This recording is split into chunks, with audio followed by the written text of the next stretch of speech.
Hello, everybody. I am absolutely delighted to be joined by Angela Todd from Goldfinch Estate Agents, a fellow Northerner, I'm proud to say, so I'm really pleased about that. But Angela, thank you so much for joining us today You for are this very very, welcome. very special Winning Ways series. This is kind of the intro video. We're going to kick off and talk about some of your main topics. And then there's going to be a full series of another 6 videos beyond this, filmed by Chris Watkin and Stephen Brown and myself. And of course, the main VIP guest, yourself, telling us all about well-being and your approach to it. So we're very, very grateful for your time and your thoughts on this, Angela, and welcome. Thank you, and thank you very much for having me. It's a pleasure. Well, it's definitely the pleasure's all ours. Could you start, Angela, for those people that might not know you? I mean, I do think most people know you, but if they don't know you, could you tell us a little bit about you, your business, and what drives you to be here talking to us about well-being and managing well-being today? Well, hello everybody. I'm Angela Todd. I'm business owner director of an estate agent here in sunny South Shields in Tyne and Wear, well in Hebburn as well, South Tyneside. Been in the industry 22 years now. And I think what drives us in the estate agents is serving people, isn't it? It's all about helping people. And having a business has always allowed us to employ people, help those that we employ. They can then go out and spend in the community, but also, supporting all of our customers. So I've always been passionate about that part of the business, but more so, I think, as years have gone on and you get a little bit more understanding of the rat race and the busy, fast, chaotic lives that we quite often live in, is how we can help not just ourselves but our teams live just that fuller, happier life. And I've recently signed up to be a mentor with Agents Together, and loving it. I've got a fantastic mentee, and I think it's amazing that people can actually reach out to ask for help and support. And like I've said to my mentee, I'm so proud of her that she's actually asked for that help. I guess for myself, always found it hard to ask for help. I used to think it was a weakness.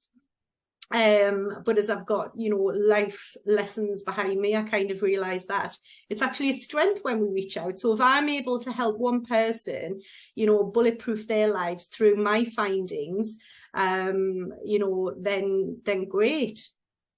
Little bit about me, Sarah. I'm a mum, I'm a wife, I'm a doggy mummy to 2 rescues. I am a sister-in-law, a daughter to parents I no longer are here. But I'm an all-round just passionate person about helping people and us living the absolute best life that we can possibly have. And I guess that's why I'm here today, to help people, to pass on my knowledge, I guess. Well, we are very lucky to have all that knowledge and your learnings. And you're right, I definitely think you get to a point, don't you, where you think actually asking for help is not a weakness. But so many of us are sort of, I think we're brought up that way to believe that. So you're absolutely right on that. I really agree with that point that you made. And second of all, in terms of, it's in so many ways, it sounds like a cliche, but it's the most truest thing ever said. You've got one life and you never know. You just never know. And many of you know that. I know that from personal experience. So making the most of it, the very best of it that you can is so important. And we all have bad days, let's be honest. Of course we do, but the if you can do anything to try and make those days better, then it's advisable. Absolutely. So that really brings us on to the next bit. And you talked about bulletproof. Okay, so I love that phrase because they're Agents Together, and you touched on the mentorship scheme, by the way, and thank you so much for the time that you give to that and your mentee. The thing is, we're all about proactively managing your mental health and well-being. when we first started Agents Together, what drove us was obviously we were in the pandemic and we were really worried about our fellow estate agency colleagues. But what really drove us was, we all ran out and got ourselves a Peloton or similar, or some kind of like some little weights from Argos or whatever it was that you'd got. It really varied from the sublime to the ridiculous in how we were trying to keep ourselves some level of fit, wasn't it? And, physically fit.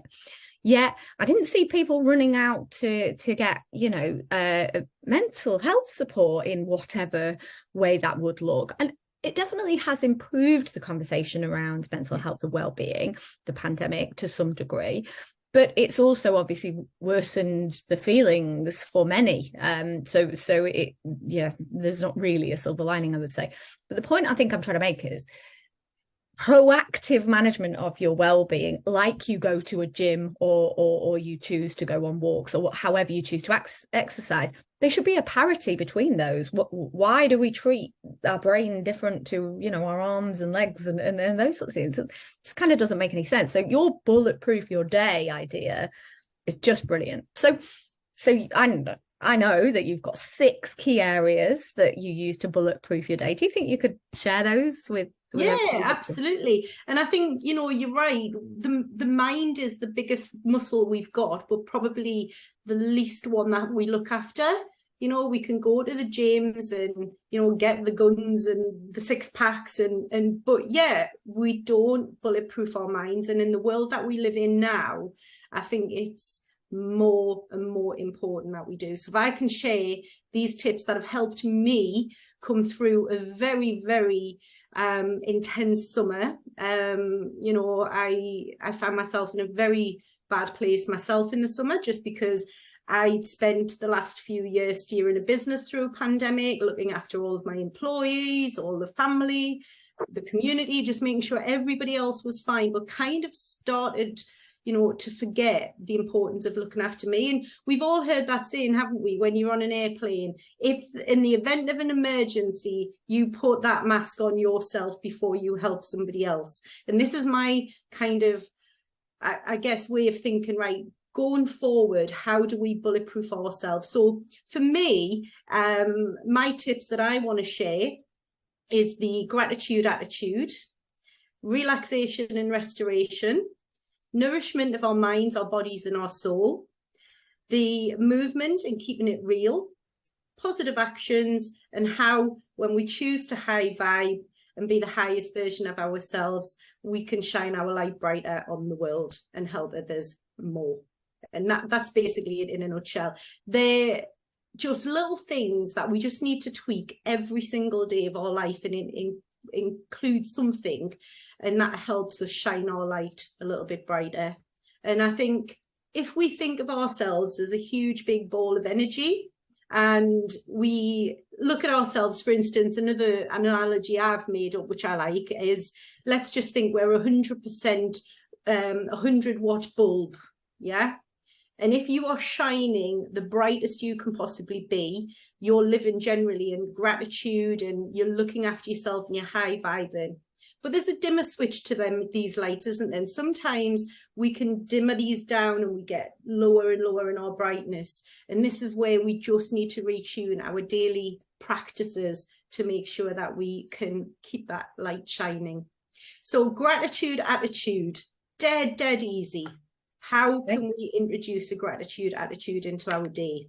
Yeah, please. I think, so many people are going to be, first of all, intrigued by all 6. So there's going to be a couple with me and a few with Stephen and yep. Chris Watkin, who you all know.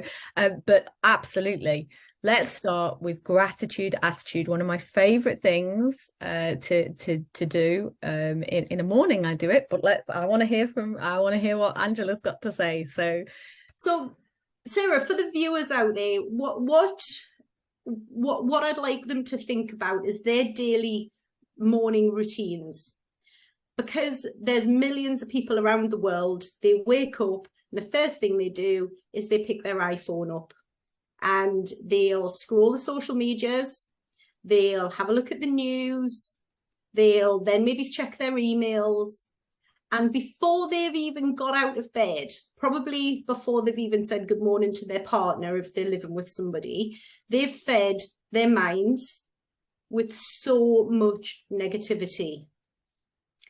And I was that person, got into that bad habit. I mean, I've never watched or engaged in media for about 6 years now. I couldn't deal with the triggers of the emotions of anger and frustration and dealing with things that were out of my control. So I was like, I can't control it, switch it off. But on a morning, scrolling and not being present. So there's probably a lot of people out there in that habit. And if you are one of them, welcome to the club. We've all done it. But one of the things that I've learned this summer is how to bulletproof myself to make sure that I start my day off working in the highest version of myself. And that's as simple as soon as I open my eyes, I literally start telling myself gratitudes. So I'm thankful for the day. I'm thankful, that I've woken up, for one, because that's something we all take for granted. And we all have gone through life knowing that that's not something we should do. I'm grateful for the food in the fridge, which allows me to eat and feed my family. So I always give about 5 at least, 5 to thrive, I call it. Yeah, 5 gratitudes I tell myself. Can I just ask a question, Angela? Because I am definitely guilty of the iPhone thing, for sure. And it does, if you're really honest and reflective, it impacts you negatively longer term and throughout the day and even longer than that. I did get into a habit of having I think I had like a book or something that was asking me for immediately when I woke up, the 3 things that I was grateful for that day. Would you recommend writing them down to get into the habit? 100%. So that was going to be, imagine just waking yourself up and giving yourself in your mind 5 gratitudes. Firstly, you're starting to tune your brain into the positive. Right. That feeds your energy down into your stomach, to your, you can start feeling that excitement of, oh my God, I've got something to be grateful for. Yeah. But how would that feel if you then put that into a journal? Yeah. So every day you've got a diary, and you just write your gratitudes down. It's a brilliant way to actually also be able to look back on the months of what you were actually grateful for. Yeah. But what better if you would then take them gratitudes to the table or into the car with your children, with your partner, and speak your gratitudes and get them. Just imagine how they then start their day off. But then also taking it into the office, getting your team members to tell you we've got positivity cards in our office. We deal them every day. We all start off with a positive card, but also talking about our gratitudes. Being grateful for money, being grateful. Do we ever thank ourselves when we've got, our pay slip at the end of the month? Being grateful for a parking ticket. That sounds nuts, doesn't it? But yes. Essentially, you have got a car to be able to facilitate that car parking ticket. Oh, yeah. You've got a car, therefore you've got money coming into your life. So you can flip anything around to being grateful. And once you start getting into that habit and choosing, because it's a choice, it's a choice we all have in life as to whether we go through life being grateful with that gratitude attitude or whether we find a way to whinge and moan. That's simple choices. But imagine starting your day off and starting to put that bulletproof jacket on first thing in the morning. You don't touch your emails. You don't touch your news. You dim the news down. You stop following the news, for one. Get your information from the government website, from the means, but forget your social media. Don't check your emails till you've got that bulletproof jacket on, so that if there is anything negative in there, you're in that mindset to be able to deal with it and think about it rationally. That's a great point. It does come down, doesn't it, to that sort of being able to rationally and logically process things. Because I mentioned, not all days are perfect, just because you... Of course they're not. They never will be. But it's equipping you to deal with these rationally and logically rather than emotionally, and then allowing them to sort of get inside you almost, and sort of then it can sort of take hold for the rest of the day and then sets the tone. So just like a negative thing can set the tone for the rest of the day, actually it makes complete sense that a positive thing controlled and set by yourself can actually set the tone for the rest of the day. And that's just a life choice. Yeah. Choosing to not scroll through the media, choosing not to scroll through socials, choosing not to check your emails until you've bulletproofed yourself. And the best way to bulletproof yourself when you first wake up, it doesn't cost you anything, it can be done within minutes, is literally setting your intention for the day with your gratitude attitude and just being totally, you know, committed to starting your day off with that gratitude and appreciation for life in general, because it doesn't matter how many things go wrong through the day. Just like I've said with the car park and ticket, we can always choose to find an appreciation for something, but we've got to choose to do that. Brilliant. Absolutely brilliant. So gratitude attitude, number 100%. And I promise anybody listening to this, if you take these small, you know, I'm not asking anybody to go out and create the world or you know, change whatever you, just tweak that dimmer switch, you'll see your light shining much brighter every single day. And you know what, Sarah, you know, certainly leaders in our industry, the managers, we are responsible for the welfare of our teams. And if we're not shining bright, how can we expect our teams to shine bright and, you know, help our customers? Yeah, absolutely. Brilliant. Thank you for sharing that. You are welcome.